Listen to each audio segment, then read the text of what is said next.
일단 최선을 다하고 있어요. 제가 보기에 유진일 교수님 같은 경우는 스쿼트 자세가 안정적이라서 괜찮은데 안성희 교수님 같은 경우는 저의 특별 지도가 좀 필요할 것 같습니다. 네. 진실의 방으로 가시는 네. 거예요? 그래- 안녕하세요, 여러분. 전 국민의 골병 없는 건강 백세를 위한 골병 없는 상담소 진행을 맡은 MC 미미입니다. 와, 오늘 교수님들 또 이렇게 색다른 복장으로 만나니까 너무 신선한 느낌이 들거든요. 이렇게 새로운 만큼 우리 시청자분들을 위해서 인사 부탁드릴게요. 안녕하세요. 인하대병원 정형외과 이준입니다. 네, 안녕하세요. 인하대병원 내분비내과의 안성희입니다. 그러면 제가 또 질문을 하나 드려보도록 하겠습니다. 너무 하기 싫지만 주 5일 이상 하면 굉장히 좋은 것 과연 무엇일까요? 어려운데요? 출근? 교수님. 아닌가? 저는 이 복장에 맞춰 운동? 우리 안성희 교수님 정답입니다. 그렇다면 오늘 건강한 사람도 꾸준히 하기 쉽지 않다는 게 바로 운동인데요. 특히 이 골다공증 환자 같은 경우는 운동이 또 필수라고 하죠. 골다공증 환자는 어떻게 운동을 하는 게 좋을까요? 예, 뭐 일반적으로 어르신들 여쭤보면 뭐 걷고 있다. 운동장을 뭐 10바퀴씩 뭐 1시간을 걷는다 얘기하시는데 사실 걷기만으로 일상적인 걷기만으로 골절을 예방하거나 골밀도를 늘리거나 이런 거는 조금 무리가 있고요. 우리가 이런 골밀도를 올리거나 골절 위험을 낮추는 운동 강도는 한 주에 5회 이상 하는 게 좋습니다. 그리고 하루에는 한 30분 정도 이상씩 운동하는 게 좋은데 어떤 게 적절한 운동이냐? 근력 운동도 해야 되고 또 유산소 운동도 해야 되고 또 균형을 잡는 운동도 해야 돼요. 그래서 우리가 근력 강화 운동은 어르신들이기 때문에 한 주에 2, 3회 정도가 적정한 정도고요. 그리고 아무래도 고령의 이제 골다공증 환자들이 많기 때문에 주당 한 3회 이상 정도 걷기, 유산소 운동 해주는 게 좋습니다. 그리고 낙상 위험성 있는 분들은 이게 밸런스, 균형 잡는 게 좀 어렵거든요. 저 같은 경우는 밸런스 잡는 운동은 가능하면 매일 좀 했으면 좋겠다고 설명을 드리고 있어요. 네. 그러면 어르신들에게는 확실히 그 균형 훈련이 굉장히 중요하다라는 생각이 드는데 그렇다면 반대로 골다공증 환자분들이 피해야 하는 운동은 또 뭐가 있을까요? 골다공증이 있는 경우에는 이제 척추골절이 발생할 수 있기 때문에요. 척추를 압박하는 운동은 피해야 합니다. 여기에는 윗몸 일으키기처럼 몸을 앞으로 구부리거나 숙이는 운동이 포함이 되고요. 주로 척추 굴곡 운동이라고 생각을 하시면 되겠습니다. 자, 그래서 확실히 익숙한 운동을 무조건 막 할 게 아니라 내 자신에게 잘 맞는 운동을 찾아서 하는 게 참 중요하다라는 생각이 듭니다. 그러면 이렇게 영상으로 설명만 드리기보다는 실제로 저희가 함께 운동을 좀 해볼까요? 네, 본격적으로 운동을 하기 위해서 지금 이 자리에 모여 있는데 사실 저희가 설명을 드리는 것보다는 전문가 선생님을 모셔서 설명을 듣는 게 더 좋을 것 같아서 바로 건강운동관리사 선생님을 모셨습니다. 나와주세요. 안녕하세요. 안녕하세요. 자, 우리 시청자분들을 위해서 인사 부탁드릴게요. 네. 안녕하세요. 인하대병원 건강운동관리사 김동철입니다. 본격적으로 운동을 소개하기 전에 가볍게 몸을 풀고 시작해 볼게요. 우선은 한쪽 발을 먼저 들어보시겠어요? 네. 쉬운데요? 네, 이 동작은 쉽죠. 잠깐 내렸다가 그러면 이번에는 한쪽 발을 들고 눈을 감고 한번 해볼게요. 한번 해보겠습니다. 네, 한쪽 발 들고 눈을 감아주세요. 너무 어려운데요? 어렵죠. 확실히 이게 한 발을 들고 이제 눈을 감으니까 평소에 쓰지 않던 근육이 느껴지면서 써야 될 근육을 잘 못 쓰고 있었던 게 아닌가. 맞나요? 맞습니다. 균형 감각이 매우 중요하고 골다공증 환자분들은 대부분 낙상의 위험성이 있기 때문에 안전하게 운동을 진행해 주시면 됩니다. 이렇게 또 워밍업이 조금 됐으니까 저도 게임 하나 좀 제시해도 될까요? 무슨 게임이죠? 무슨 게임이죠? 우리 또 두 교수님이 또 여기 나와 주셨으니까 두 분 스쿼트 대결 어떠십니까? 전 자신 있는데. 좋습니다. 그러면 어떻게 바로 한번 스쿼트 대결 들어가 볼까요? 네, 해보시죠. 한번 해보겠습니다. 네. 10개 한번 진행해 볼게요. 준비, 시작! 하나, 너무 느리게 하시는 거 아니에요? 대결인데? 일단 최선을 다하고 있어요. 제가 보기에 유진일 교수님 같은 경우는 스쿼트 자세가 안정적이라서 괜찮은데 안성희 교수님 같은 경우는 저의 특별 지도가 좀 필요할 것 같습니다. 네. 진실의 방울 가시는 네. 거예요? 그래서 대부분 환자분들이 스쿼트를 어려워하거든요. 그래서 병원에서는 벽 스쿼트를 교육을 해드립니다. 그래서 오늘은 안성희 교수님한테 벽 스쿼트를 한번 지도를 한번 해보겠습니다. 좋습니다. 발은 어깨 정도로 넓히시면 되고요. 발가락 방향은 약간 팔자대로 해주시면 지금 딱 좋으세요. 네, 이 상태고 앉았다가 일어났다를 할 건데 자세가 허리가 벽에 붙인 상태로 유지가 돼야 되고 뒤통수도 벽에 붙인 상태로 그래서 내려갈 때 뭐 말리거나 그러시는 분들이 있는데 그러면 안 되고요. 이 상태에서 앉을 건데 너무 많이 깊게 앉는 게 아니라 살짝만 앉을 겁니다. 10번만 해볼게요. 무릎 살짝 앞으로 앉으면서 네, 일어나시고 하나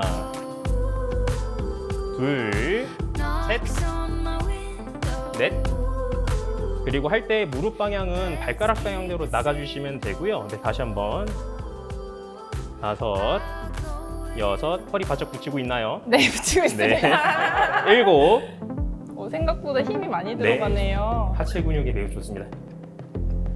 네, 이렇게 하면은 보통 스쿼트 하면은 뒤로 넘어가시는 분들이 많기 때문에 벽 스쿼트로 진행을 많이 해드립니다. 사실 저희가 원래는 대결을 하려고 했으나 약간의 조금 더 추가적으로 교육이 필요한 부분이 있어서 대결은 좀 없었던 일로 해야 될 것 같고요. 또 우리 성 교수님께서는 방금 또 1대1로 레슨을 좀 받아보셨잖아요. 느낌이 어떠세요? 지금 막 땀이 나는 것 같고요. 근데 또 이게 노인분들을 위한 실제 운동 처방이라고 하니 이런 자세로 또 스쿼트를 해보실 수 있겠구나 뭐 그런 생각도 들었습니다. 자, 이렇게 또 진행을 해봤는데 혹시 선생님 저희 또 뭐 배울 게 있을까요? 네, 이제 다음 운동을 알려드리겠습니다.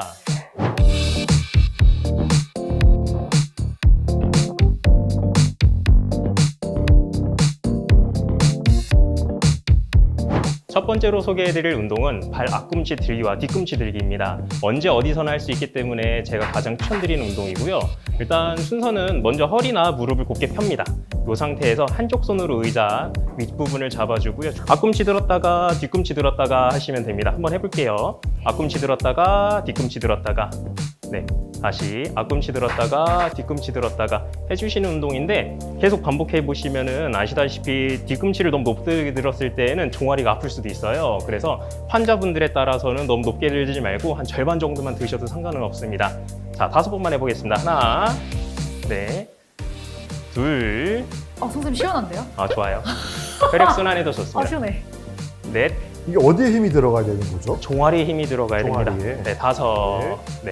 이렇게 10번 정도 반복을 진행을 해주시면 되고요. 두 번째 동작 같은 경우는 엉덩이 강화 운동이고요. 똑같이 허리랑 무릎을 곧게 펴고요. 이 상태에서 한쪽 손으로 잡아주고 그리고 나머지 한 손으로는 골반을 잡아줍니다. 골반을 잡아준 상태에서 오른쪽 발을 먼저 옆으로 쭉 들어볼게요. 네. 옆으로 들었다가 내리고 이 동작이고요. 하나, 네, 10번 진행해 볼게요. 둘, 네. 힘이 어디에 들어가야 돼요? 이거는 드시는 쪽 다리 바깥쪽 허벅지라고 하는데 네, 바깥쪽 허벅지에 힘을 주시면서 들어주시면 되고요. 반대쪽 같은 경우는 옆으로 넘어가서 진행을 해주면 됩니다. 이거 은근 힘들어요. 네, 엄청 좋은 운동입니다. 스쿼트보다는 훨씬 쉬운데요. 잘하시는데요? 이거 힘든데? 일단 열정적으로 너무 잘해주시기 때문에 이번 동작은 앉아서 진행할 거고요. 3가지 동작을 같이 진행할 겁니다. 그래서 하체 3종 운동을 한번 시작을 해볼게요. 자리에 한번 앉아볼게요. 이것도 마찬가지로 앉아가지고 허리를 곧게 펴주신 다음에 네, 첫 번째는 저희가 처음 했던 동작이랑 똑같이 앞꿈치 들었다가 뒤꿈치 들기입니다. 네, 한번 해볼까요? 앞꿈치 들었다가 뒤꿈치 들었다가 이것도 10번 정도 진행을 해볼게요. 하나, 이것도 처음이랑 마찬가지로 뒤꿈치를 너무 많이 안 드셔도 됩니다.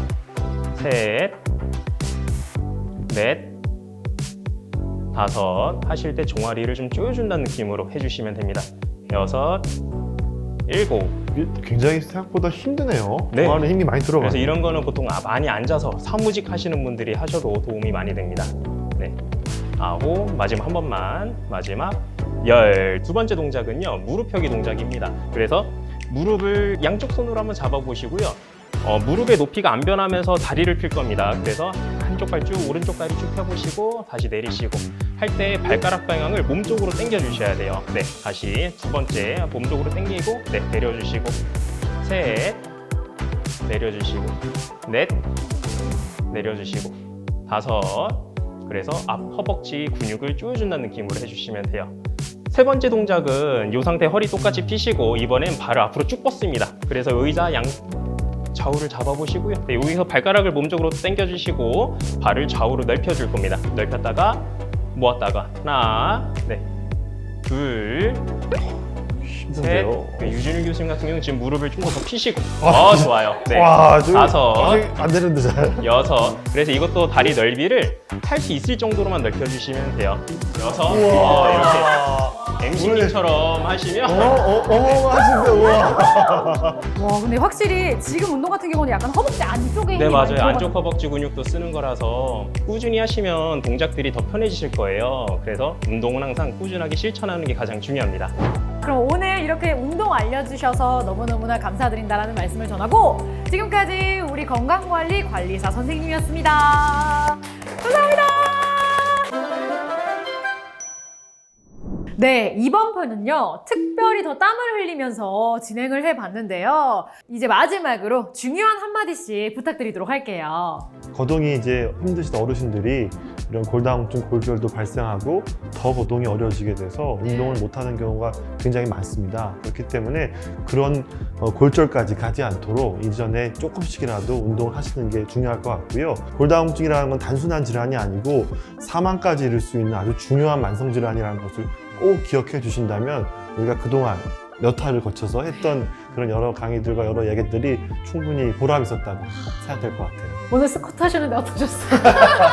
멘탈이 골다공증에 유용한 이제 운동을 알려드릴 수 있는 기회가 되어서 너무 좋았고요. 제가 이렇게 운동을 못하는 지도 처음 알게 되었어요.